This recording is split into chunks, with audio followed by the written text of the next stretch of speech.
તો guys welcome back to the vlog ને ભાઈ વિડીયો છે બહુ જૂનો. જ્યારે હું સુરત આવતો તો રોરો ફેરી બેઠીને ત્યારે ને રોરો ફેરીમાં અમે અંદર કમ્પ્લીટ આવી ગયા છે. ઉપર આવી ગયા છે ટેરેસમાં બેઠવા માટે, અને જેમ કૂતરાના ગળામાં પટ્ટો બાંધીને અમને હાથમાં પીલા પટ્ટા બાંધી દીધા છે. અમે બેઠા છીએ સૌથી ઉપર. અચ્છા, હવે અમે નીકળી ગયા છીએ ઘોઘાથી હજીરા સાઈડ જવા માટે. આ બાજુ મસ્ત સનસેટ થઈ રહ્યો છે. આ બાકીનો આખો દરિયો છે, ચારે બાજુ પાણી પાણી. આ બાકી બધીનું પબ્લિક છે જે ટેરેસ ઉપર આવી ગયું છે દરિયાને નિહાળવા માટે.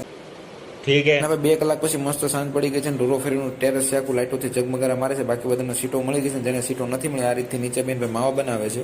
મજા નહીં આ રહા હે. હું અને મારો ફ્રેન્ડ જે ગેમ રમવા માટે આવે કે ગોળ્યું તો ધબધબાટી બોલવા મળે છે. સામે આવે એટલે ઉપાડી જ લો છે ને ભાઈ છે ને સોંટી પીડ્યો છે હજળથી. મારા હાથમાં આવી જશે બંદૂક AK-47 નો. ક્યાં બોલો તું? મને સીધી કીધું હું ગેમ મારી જતો એટલે ભાઈ ને એક નથી ને ઠીકા પટું મારો મળશે ને ભાઈ ઉલ્લેન વેન લાગે ઊંધો પડશે ને એક ઠીકો મોટા ભાઈ વેન તો બેવડીને વળી ગયો. અબે સાલે હું બાતીને ધરાણો થયો એટલે હું આવી ગયો અંદર આરામ કરવા માટે. આરામ કરીને ફરીવાર પાછું આપણે બહાર જવાનું છે. A few moments later. અમે થોડી વારમાં પહોંચી ગયા સુરત. તો આજના વિડીયો માટે એટલું.